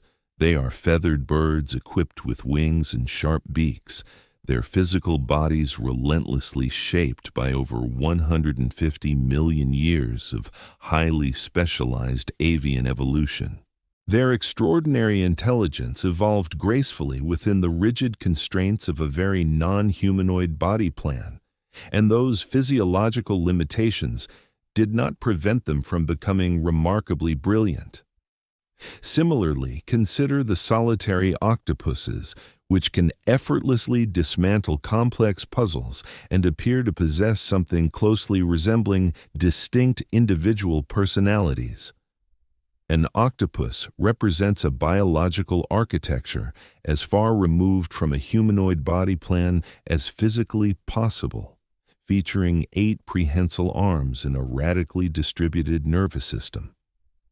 The ultimate humbling lesson to extract from these extraordinary creatures is that advanced intelligence is absolutely not a predetermined magical destination that the blind forces of evolution are consciously attempting to reach.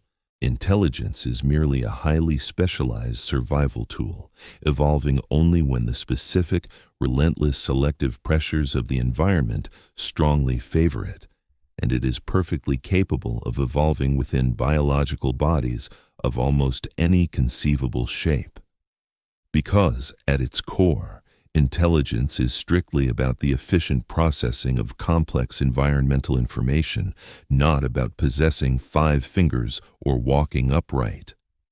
Therefore, if we return to the vibrant, sun-baked grasslands of our alternative modern Earth, what would a highly intelligent, fully evolved dinosaur descendant actually look like?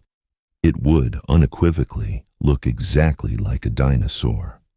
After 66 million years of additional refinement, it would proudly retain the foundational, highly successful body plan that had served its ancient ancestors so flawlessly. A bipedal locomotion, a horizontal posture perfectly balanced by a stiff tail, grasping forelimbs, and a narrow head filled with sharp teeth. Picture a highly derived descendant of a small, brainy Cretaceous theropod, hunting in the sprawling tallgrass prairies of the alternative African continent. Let us imagine this creature as it exists roughly 10 million years ago in our speculative timeline. It measures roughly 7 feet long, its entire body covered in a dense, spectacular coat of feathers that smoothly transition from an ash gray on its back to a pale, ghostly white on its underbelly. Its incredibly sharp eyes are perfectly forward-facing, granting it flawless binocular vision and depth perception. Its forelimbs retain 3 sharply clawed fingers, evolving a remarkable degree of dexterity, fully capable of grasping and carefully manipulating objects with a fine, deliberate precision.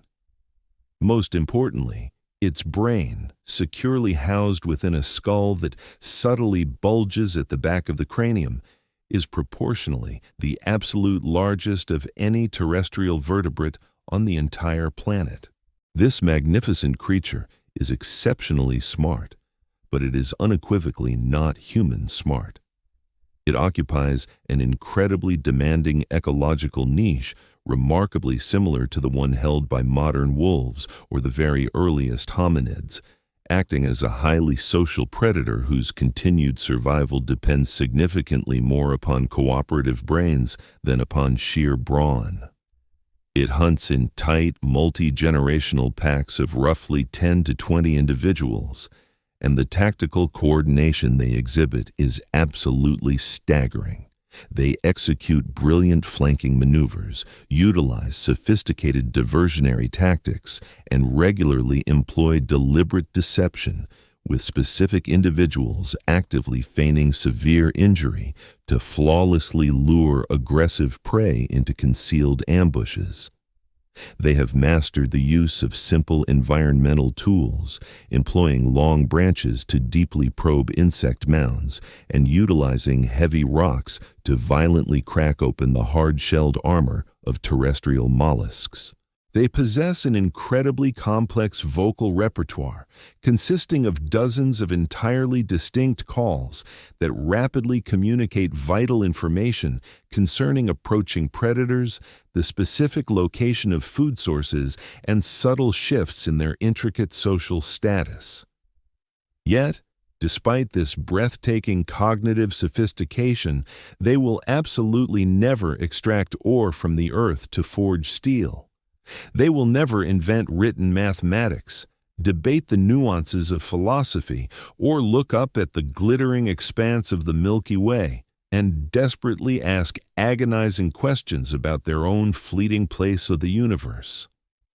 Why not? Because the profound, world-altering phenomenon of human-level consciousness is not simply a matter of possessing a very large, efficient brain. It is the highly improbable result of a staggeringly specific, incredibly fragile sequence of historical and environmental circumstances that has occurred exactly once in the history of life on Earth. Human intelligence evolved exclusively within the primate lineage, a specific branch of mammals that had already spent tens of millions of years in the forest canopy, developing complex arboreal social structures, highly manipulative hands, and visual cortices deeply adapted for navigating a perilous three-dimensional vertical environment.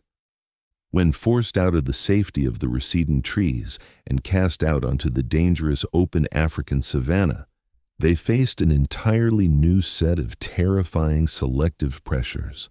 Our brains violently expanded in volume over just a few million short years, driven relentlessly by a magnificent runaway feedback loop between escalating social complexity and necessary cognitive ability. The intelligent theropods of our alternative timeline, despite their massive brains and complex packs, would never experience this highly specific sequence of evolutionary traumas. The profound spark that somehow lifted our desperate ancestors from the status of a clever, frightened ape to a philosophical human being simply might never have occurred within the reptilian lineage. The dinosaurs could easily have produced brilliant creatures that thought deeply about their immediate survival, but they would never produce creatures that paused in the moonlight to actively wonder exactly why they thought. And there is a profound, almost overwhelming beauty hidden within that specific limitation.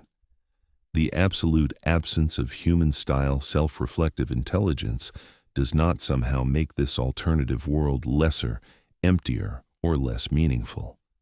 The world of the dinosaurs does not require our conscious observation or our endless philosophical justifications to possess profound meaning.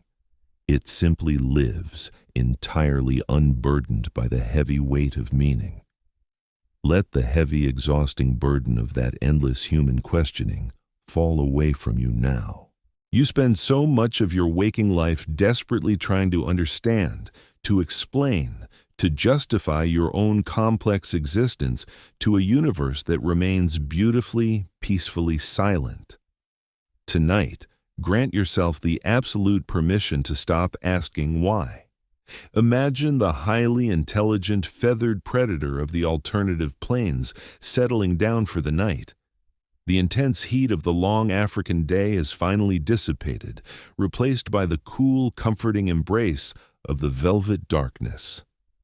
The creature curls its long, balancing tail around its warm body, tucking its sensitive snout beneath the thick, insulating plumage of its forelimbs.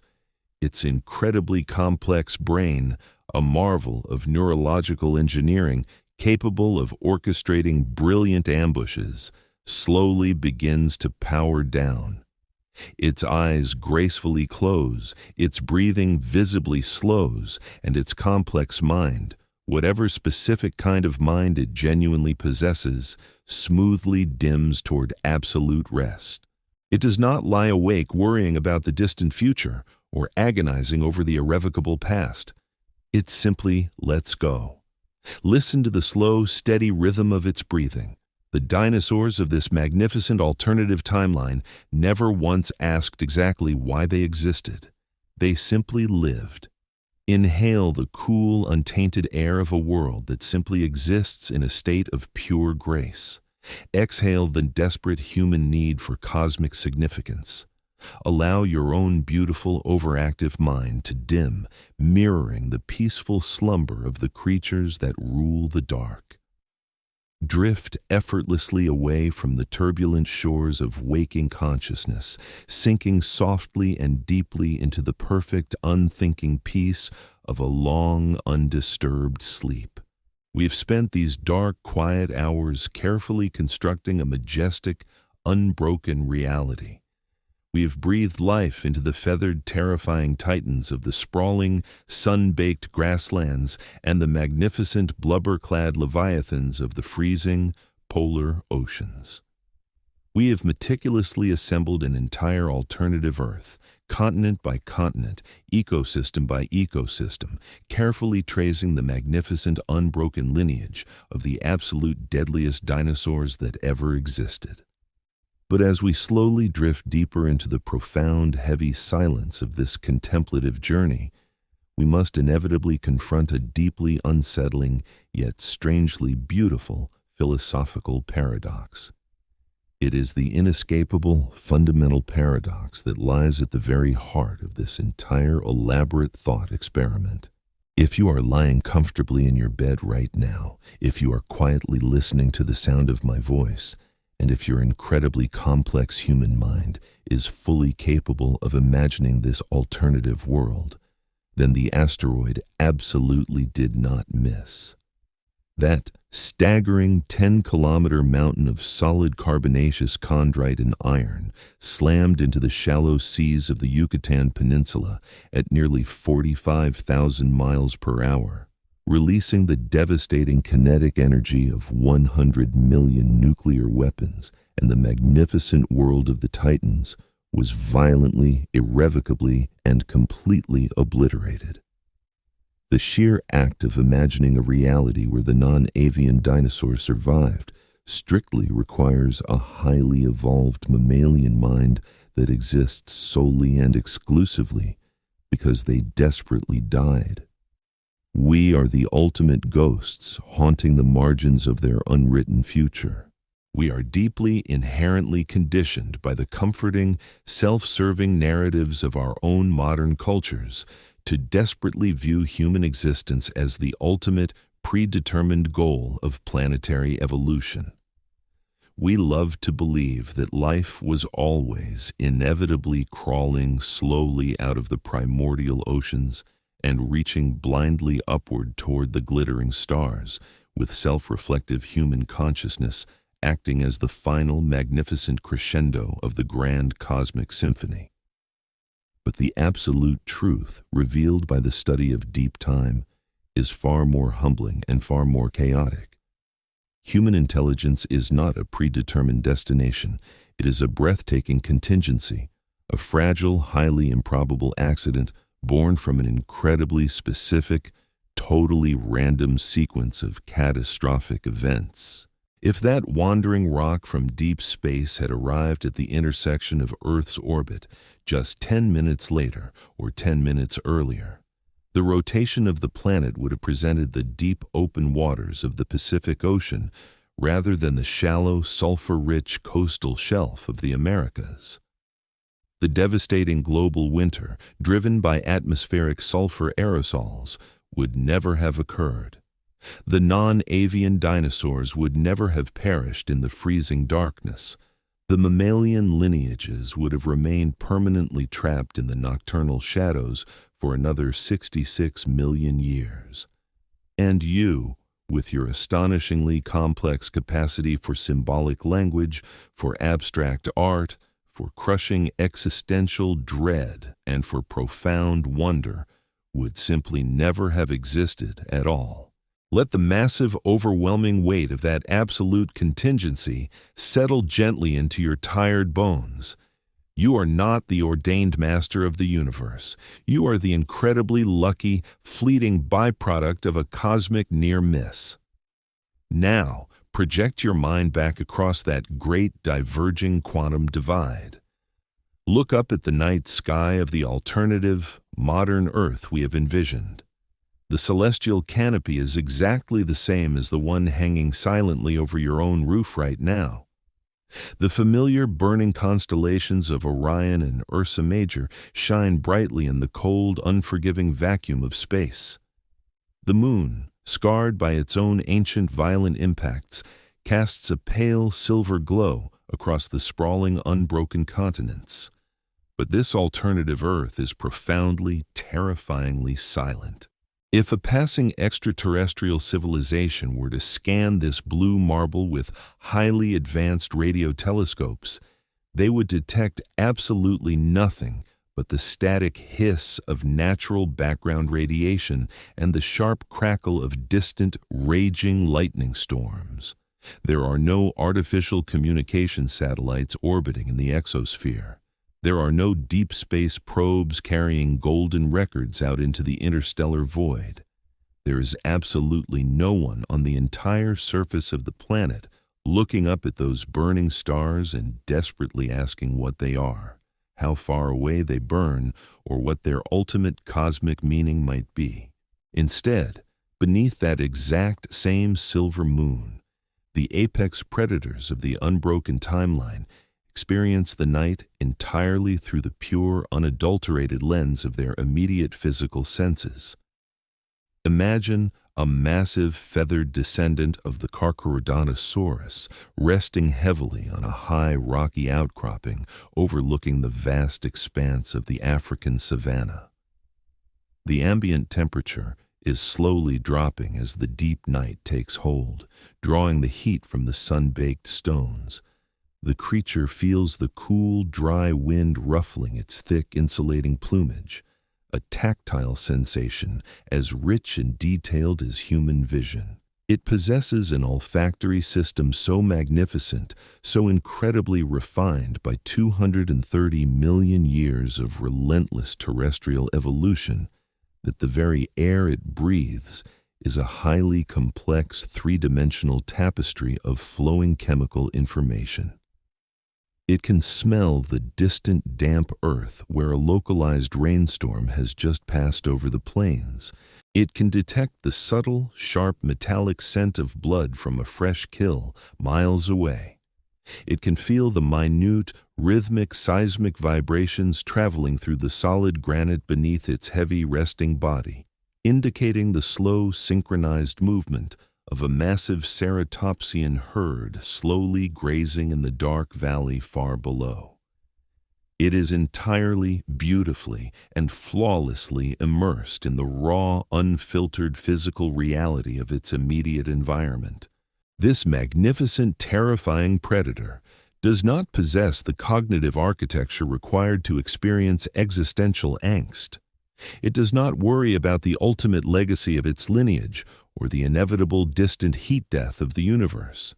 It does not feel a desperate, clawing need to impose an artificial narrative structure onto the chaotic, blind forces of nature.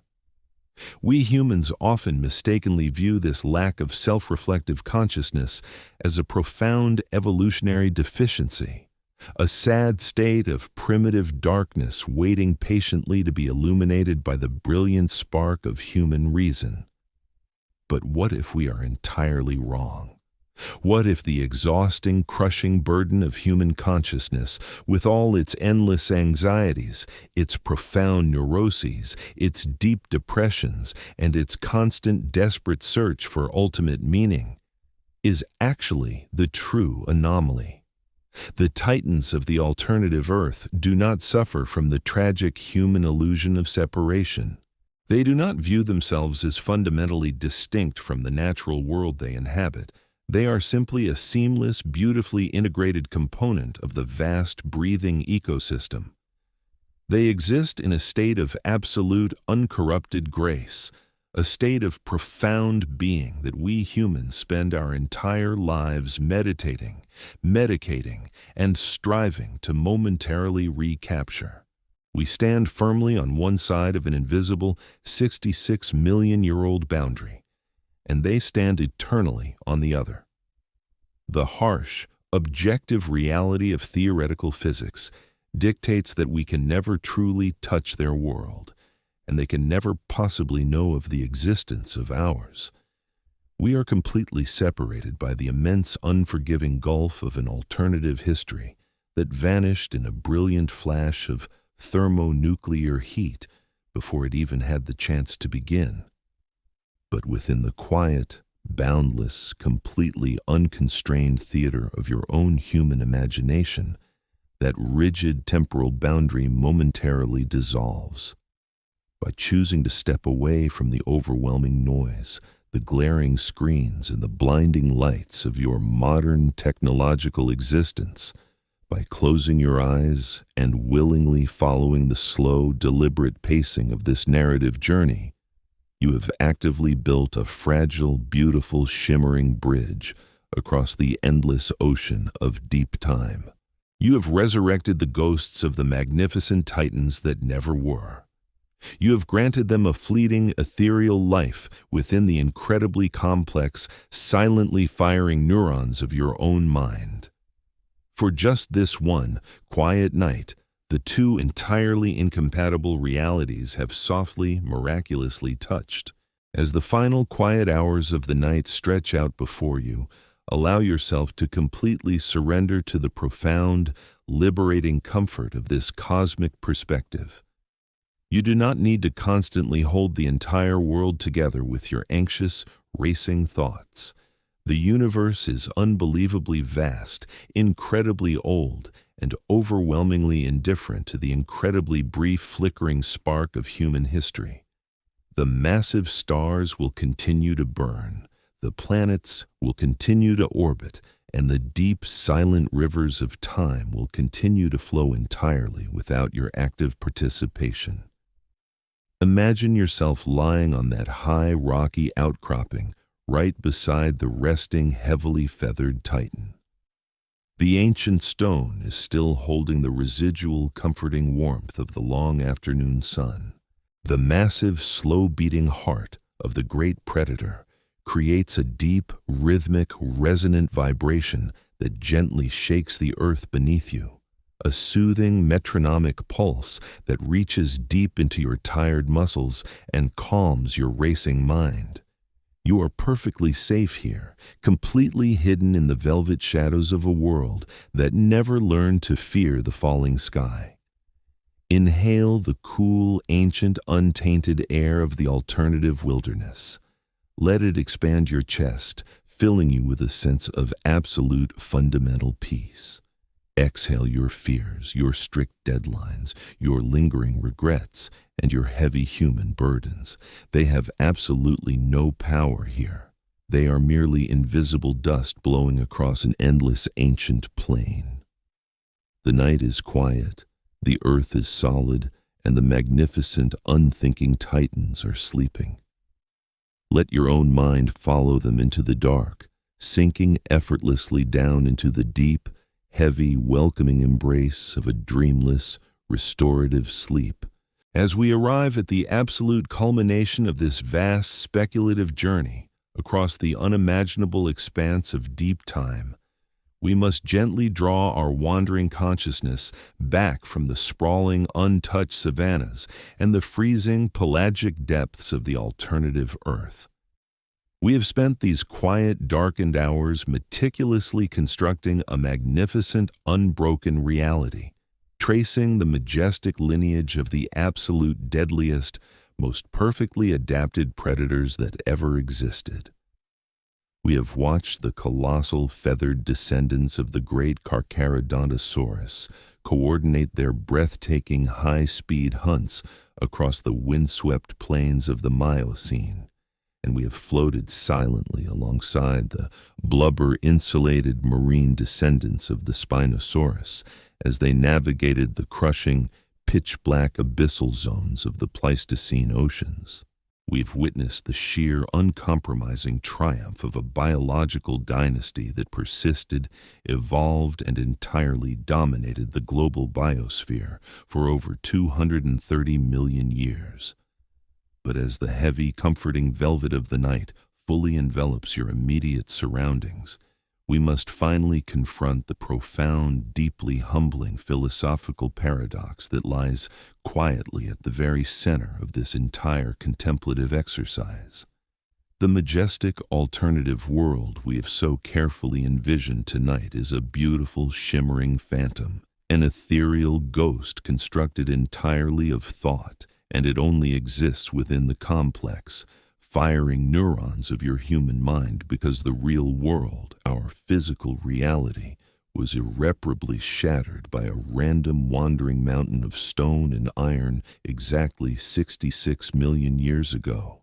If that 10-kilometer asteroid had arrived at the orbital intersection of our planet just 15 minutes later, it would have plunged harmlessly into the deep open waters of the Panthalassic Ocean, and the catastrophic global winter that starved the non-avian dinosaurs would simply never have materialized.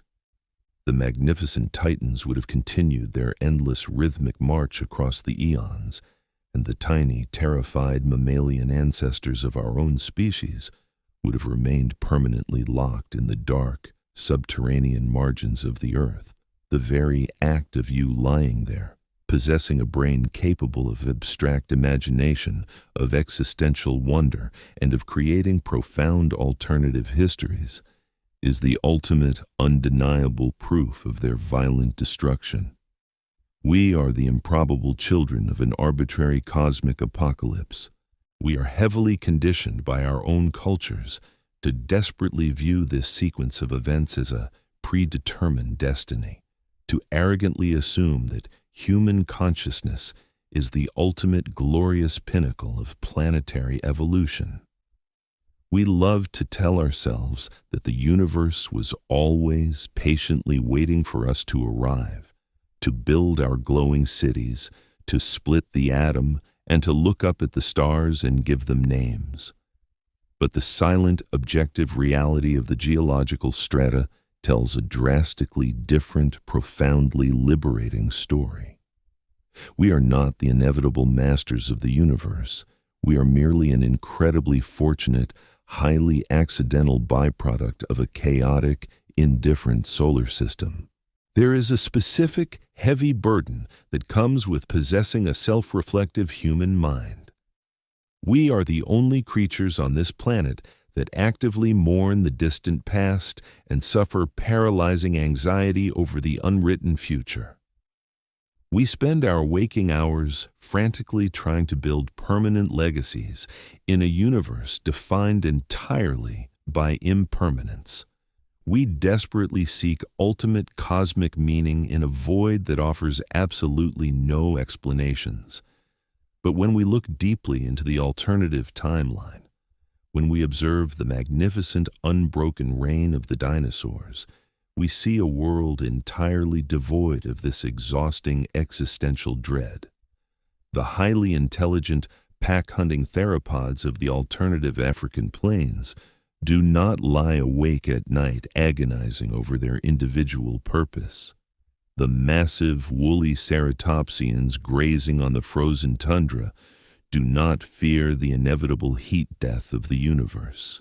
They do not build monuments to themselves, they do not wage ideological wars, and they do not view themselves as somehow separate from or superior to the magnificent ecosystems they inhabit. They are entirely, perfectly integrated into the raw, unfiltered flow of physical reality. They exist in a state of absolute, uncorrupted grace, a state of pure being that we humans spend our entire lives meditating, philosophizing, and desperately striving to briefly recapture. By embracing the profound insignificance of our own existence against the staggering scale of 230 million years of reptilian dominance, we can finally let go of the crushing, exhausting weight of our self-importance. The universe does not require us to understand it. The planet does not need us to actively manage its endless shifting cycles. The massive burning stars will continue to fuse hydrogen into helium. The continents will continue their agonizingly slow drift across the mantle, and the deep, silent rivers of time will continue to flow into the dark, regardless of our anxieties, our triumphs, or our ultimate fate. You do not need to constantly hold the entire world together with your anxious, racing thoughts. You are entirely free to simply be, to exist quietly and peacefully in this exact fleeting moment, just as the magnificent titans rested perfectly in theirs. Allow this profound, humbling realization to gently dissolve the tight, rigid structures of your modern worries. Feel the deep, soothing comfort of your own absolute cosmic insignificance. You are completely safe here, hidden in the dark, a tiny, breathing observer, floating effortlessly on the gentle tides of an endless, unwritten history. Let the heavy burden of the Anthropocene slip from your shoulders, returning you to a state of simple, unburdened existence. Let us return, one final time, to the magnificent, silent world of the alternative present. The sun has completely set across the sprawling, untouched continent of North America.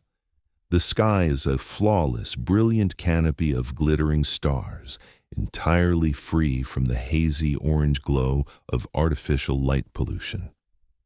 The Milky Way stretches across the dark expanse like a majestic, swirling river of crushed diamonds, looking exactly as it does above your own roof tonight. In a sheltered, rocky valley, completely surrounded by whispering ancient pine trees, a massive herd of derived grazing hadrosaurs has settled down for the long night.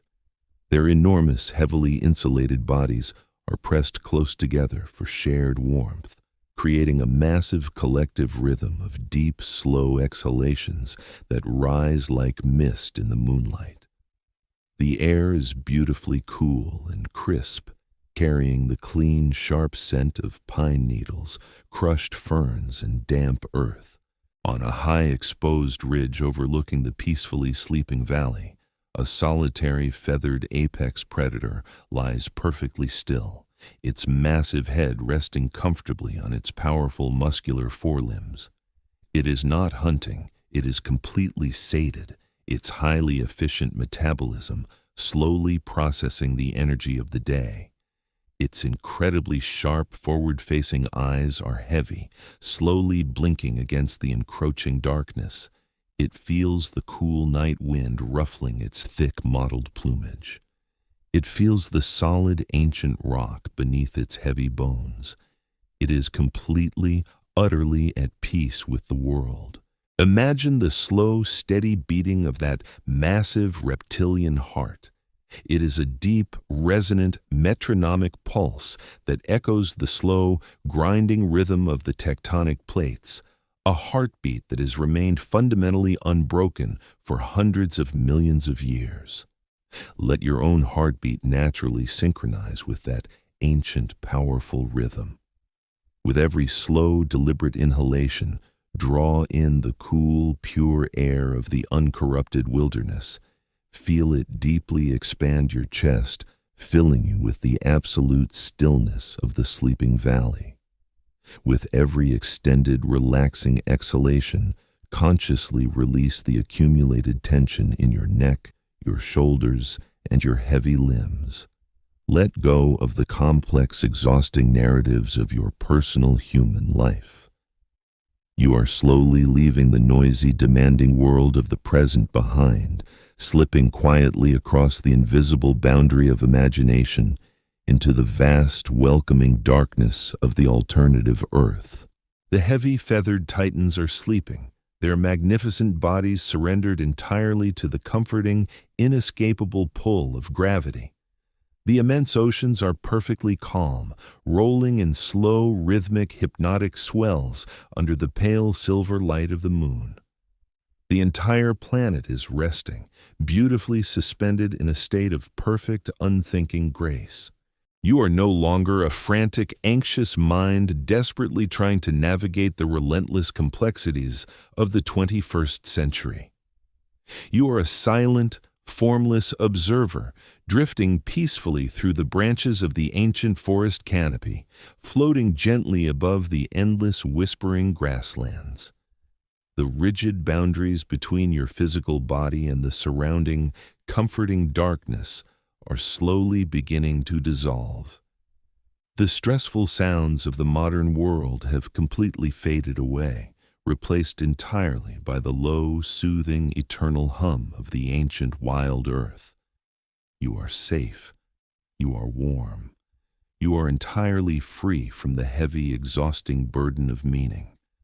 As you drift further and further away from the conscious shores of your waking reality, let the final, lingering, beautiful images of the magnificent titans gently guide you down into the deep. See the majestic, sail-backed leviathans suspended weightless and silent in the dark, cooling waters of the abyss. See the heavily feathered giants breathing slowly and peacefully in the falling, pristine snow. They are waiting for you in the quiet, peaceful realm of dreams, a sanctuary where the asteroid never fell, where the world never ended, and where life simply continues, beautiful, wild, and magnificently unbroken, into the endless silent dark.